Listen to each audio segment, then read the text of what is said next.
नमस्कार, लोकहित live news चॅनलमध्ये आपले सर्वांचे स्वागत। पाहूया आजच्या काही ताज्या घडामोडी। डानकी नगर पंचायतमध्ये अग्निशामक वाहन दाखल। अग्निशामक वाहनाचे आमदार वानखेडे यांच्या हस्ते उद्घाटन। डानकी नगर पंचायत होण्याआधी ढानकी गावात आग लागल्यावर उमरखेड किंवा पुसद नगरपालिकामधून अग्निशामक वाहन बोलवावे लागत असे। त्यामुळे 20 ते 60 किलोमीटर अंतरावरून अग्निशामक वाहन येईपर्यंत आगीत नुकसान होत होते। हे पाहता त्यावर सुरक्षेचा उपाय म्हणून स्थानिक पातळीवर अग्निसुरक्षा वाहन आवश्यक होते। ढानकी नगर पंचायत होताच नगरपंचायत प्रशासनाने व नगर अध्यक्ष सुरेश जयस्वाल यांनी माजी आमदार नामदेवराव ससाने यांच्याकडे पाठपुरावा करून या बाबीचे गांभीर्य लक्षात आणून दिले। अग्निशामक वाहन मिळण्याकरिता आमदार नामदेवराव ससाने यांच्या विशेष प्रयत्नातून ढानकी नगर पंचायतला महाराष्ट्र अग्निसुरक्षा अभियान अंतर्गत नगर पंचायतला अग्निशामक वाहन खरेदीकरिता 87 लाख रुपये निधी मंजूर झाला।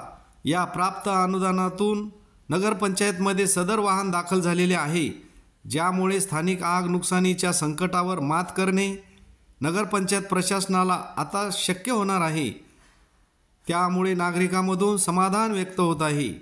दिनांक 27 जानेवारीला उमरखेड मतदारसंघाचे आमदार किसनराव वानखेडे यांनी ढानकी नगर पंचायत येथे अग्निशामक वाहनाचे रिबीन कापून लोकार्पण केले।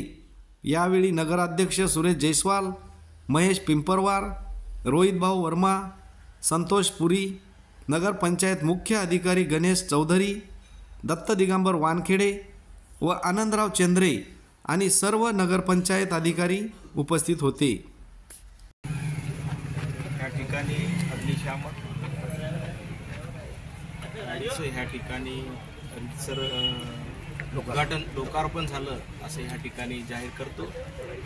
ह्या कार्यक्रमाला उपस्थित त्या नगरपंचायतचे अध्यक्ष सन्माननीय सुरेशरावजी जयस्वाल साहेब, माझ्यासोबत आणखी नेते सन्माननीय रावजी नाईक, सन्माननीय आनंदरावजी चंद्र साहेब, सन्माननीय रमणजी रावते साहेब, आनंदरावजी चिखले उपस्थित।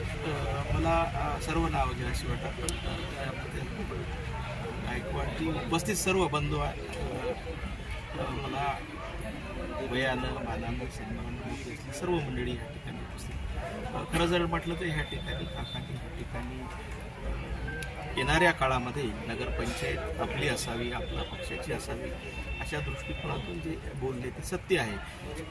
महाराष्ट्रामध्ये देशामध्ये हे आपलं सरकार आहे आणि येणाऱ्या काळात सुद्धा ह्या ठिकाणचा जर विकास करायचा असेल तर इथलं सुद्धा नगरपंचायत आपल्या ताब्यात असणं गरज आहे। मी सर्वांचे उमरखेड महागाव विधानसभा मतदारसंघातील सर्व मतदार बंधू भगिनी मुख्यमंत्र्यांच्या वाहन अगदी 2 महिन्यामध्ये 407 वर छोट्या साईजचं ते सुद्धा भेटणार आहे। आपल्या या वाहनाचे जवळपास 8 लाख रुपये आपल्याला देणं बाकी आहे। सोलापूरच्या ज्या कंपनीने वाहन बनवून दिलं त्या कंपनीचं सुद्धा आम्हाला उधारीत वाहन दिल्याबद्दल मी आभार व्यक्त करतो आणि माननीय आमदार साहेबांचं या ढानकी नगरपंचायत तर्फे स्वागत करतो। ढानकी नगरपंचायतचा कार्यकाळ जरी संपला असेल तर निवडणुकीला आपल्याला सामोरे जायचं आहे आणि माननीय आमदार साहेब, महाराष्ट्रातलं सरकार आणि देशातलं दिल्लीचं सरकार या सर्वांच्या योगदानातून ढानकी नगराचा भरपूर विकास करायचा आहे। याकरिता येणाऱ्या काळामध्ये भारतीय जनता पार्टीची सत्ता या नगरपंचायतवर येणं आवश्यक आहे।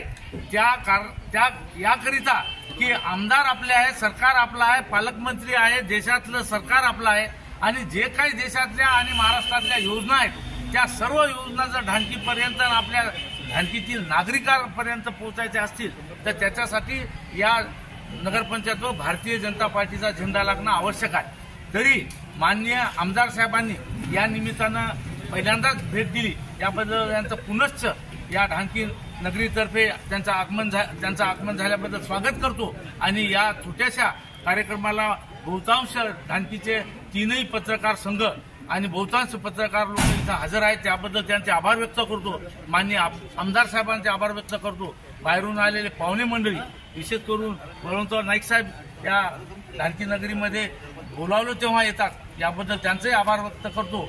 आणि माननीय आमदार साहेबांनी 2 शब्द संबोधित करावं असं मी त्यांना विनंती करतो.